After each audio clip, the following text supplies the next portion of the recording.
Et comme chaque jeudi, tout de suite, place à la chronique santé avec Yasmine El-Karouni qui vient de me rejoindre sur ce plateau. Bonjour Yasmine. Bonjour Pat. Et aujourd'hui, nous allons parler d'un sujet qui sera très suivi. Oui, j'espère. Nous sommes en hiver. Exactement. Et les problèmes dermatologiques ressurgissent. En fait, c'est surtout que notre peau a besoin d'un traitement particulier selon la saison dans laquelle on se trouve. Donc l'été, l'automne, les changements de saison, l'hiver en particulier. Est-ce que je peux me permettre de poser à l'homme que vous êtes, Pape, Allez-y. cette question? Est-ce que vous avez une beauty routine, comme on dit? Est-ce que vous prenez soin de votre peau? Vous avez l'insouciance de la jeunesse. Ce que je fais, oui. Bien sûr, il y a une routine. Le matin, avant d'aller au bureau, juste après ma douche, je m'hydrate bien le peau. Et la nuit aussi, avant d'aller au lit. D'accord. Et le visage en particulier? Le visage aussi. Le visage aussi? Oui.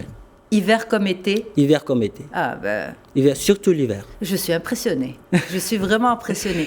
Justement, parce que notre peau a besoin d'être entretenue. Et souvent, on pense que l'âge, il faut attendre peut-être 40 ans pour commencer à prendre soin de sa peau. Pas du tout. Une peau qui va bien vieillir, c'est une peau qu'on aura soignée pendant longtemps, bien avant, en amont. C'est ce qu'on appelle la prévention. Et les changements de saison, eux aussi, amènent à une prise en charge particulière de la peau. Et donc, justement, c'est ce qu'on va essayer de discuter aujourd'hui. L'hiver, et bien surtout dans notre contexte africain, les nuits sont très fraîches, froides. Les journées, parfois, il fait relativement chaud. Donc, quand on a la chance, il fait froid toute la journée. Au moins, on sait à quoi s'en tenir. Mais avec les températures actuelles, les nuits sont très froides, la journée est plus chaude. Voilà. Comme on prend soin de notre peau dans ce contexte un petit peu compliqué, on en parle tout de suite avec Leila Ben Ammar, qui est dermatologue en direct avec nous de Casablanca. Bonjour docteur, merci infiniment d'être là. Comment ça va? Bonjour Madame Karouni, ça va?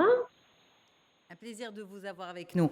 Alors, d'abord pour commencer, c'est vrai qu'il ne fait pas excessivement froid, mais on va dire qu'il y a quand même une différence de température entre la journée et le soir. Certaines journées sont plutôt froides et fraîches. Quel est l'impact du froid sur notre peau, docteur? Alors, si on veut bien schématiser les choses, alors il y a 4 impacts.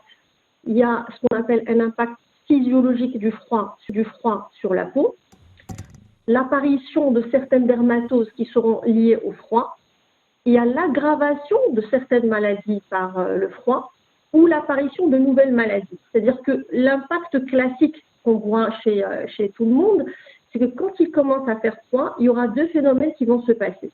La première chose, c'est au niveau de la microcirculation. C'est-à-dire que les petits vaisseaux au niveau des extrémités, à savoir le visage, les mains et les pieds, vont se fermer, ce qu'on appelle une vasoconstriction, afin de permettre de maintenir une température idéale au niveau du corps humain. Et donc, cette micro-fermeture des vaisseaux va entraîner une diminution d'apport de nutriments au niveau de la peau. Et puis, ce qu'on appelle ce phénomène où la peau va devenir cyanosée, puis elle va rougir, puis elle va cyanoser, puis elle va rougir. Et puis, il y a une diminution de la sécrétion de sébum, qui est le gras de la peau. C'est ce qui explique le dessèchement de la peau. Donc, chez tout le monde, lorsqu'il y a une exposition à ces changements de température et à ce froid, il y aura un dessèchement de la peau avec un aspect de gerçure ou de dartre. Ce sont des petits eczémas à minima et c'est quelque chose de pratiquement classique chez tout le monde. C'est-à-dire tout le monde est sujet à faire ce genre de manifestation en cas d'exposition normale au froid. Et puis, il y a des gens qui vont s'exposer à un froid qui est plus intense, par exemple dans les montagnes, et ça va se compliquer, par exemple, ce qu'on appelle les phénomènes de gelure qui touchent surtout les extrémités, les mains et les pieds, et particulièrement chez les jeunes filles. Et puis, il y a certaines maladies qui vont s'aggraver avec le froid. Le froid n'est pas responsable, mais il va entraîner une aggravation, telle l'eczéma, par exemple, ou bien le psoriasis. Nous savons tous que la maladie de psoriasis s'améliore en été grâce au soleil et s'aggrave en hiver à cause du froid. Et puis, il y a certaines dermatoses qui vont apparaître, qui vont être déclenchées uniquement par le froid, telles les engelures, qui sont une forme beaucoup plus sévère que les gelures, et ce qu'on appelle les acrocyanoses, par exemple des gens qui vont avoir des doigts complètement cyanosés en cas d'exposition au froid. Est-ce qu'on peut anticiper en fait ces problématiques? Bon, bien sûr, quand on a une maladie chronique type psoriasis, etc., oui, mais quand on n'a pas ce genre de maladie, est-ce qu'on peut anticiper les effets du froid sur la peau? Tout à fait. il y a deux manières très simples de prévenir, si l'on veut, les effets du froid sur la peau. La première méthode, elle ne coûte rien, c'est la protection vestimentaire. Il faut savoir que la déperdition énergétique se passe à 70% au niveau des extrémités, la tête, les mains et les pieds. Donc, lorsqu'il fait froid, il faut se protéger avec un couvre-chef, il faut porter un chapeau, il faut mettre des gants et porter des chaussettes.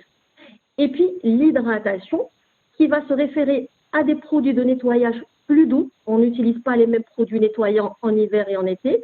Il faut plutôt utiliser des syndettes ou des huiles nettoyantes qui sont beaucoup moins agressives pour la peau.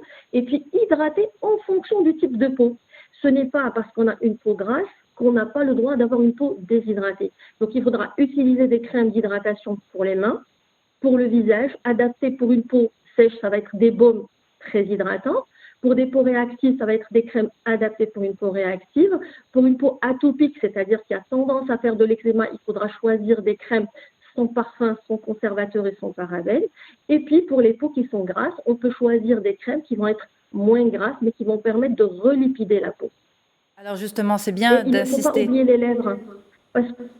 Allez-y, docteur. Il ne faut pas oublier les lèvres. Oui, parce que les lèvres, il n'y a pas de glande sébacée au niveau des lèvres. Donc, le premier impact du froid, on va le ressentir au niveau des lèvres qui vont être gercées, qui vont commencer à desquamer, à se fissurer, parfois même à saigner. Donc, il faut appliquer des produits gras en fonction des moyens. C'est-à-dire que même les gens qui n'ont pas forcément les moyens d'acheter un baume labial, il suffira d'appliquer de la vaseline simple le soir afin de retenir l'eau à l'intérieur de la peau. Ce qu'il reste à faire aussi, c'est de boire beaucoup d'eau. Ce n'est pas parce qu'il fait froid qu'il ne faut pas s'hydrater de l'intérieur. Il faut boire et prévenir la déperdition d'eau par l'application de crème. Autre chose, c'est les douches. Les gens ont tendance, bien sûr, en hiver, à se laver avec de l'eau très chaude et pendant longtemps. Et c'est le meilleur moyen, en fait, de déshydrater la peau. Donc, il ne faut pas utiliser d'eau trop chaude, il ne faut pas prendre des bains prolongés et surtout, il ne faut pas trop se laver en hiver afin de maintenir le film hydrolipidique de la peau. Merci infiniment, Dr Ben Ammar, pour ces précieux conseils et merci justement d'avoir soulevé ce point qui est essentiel.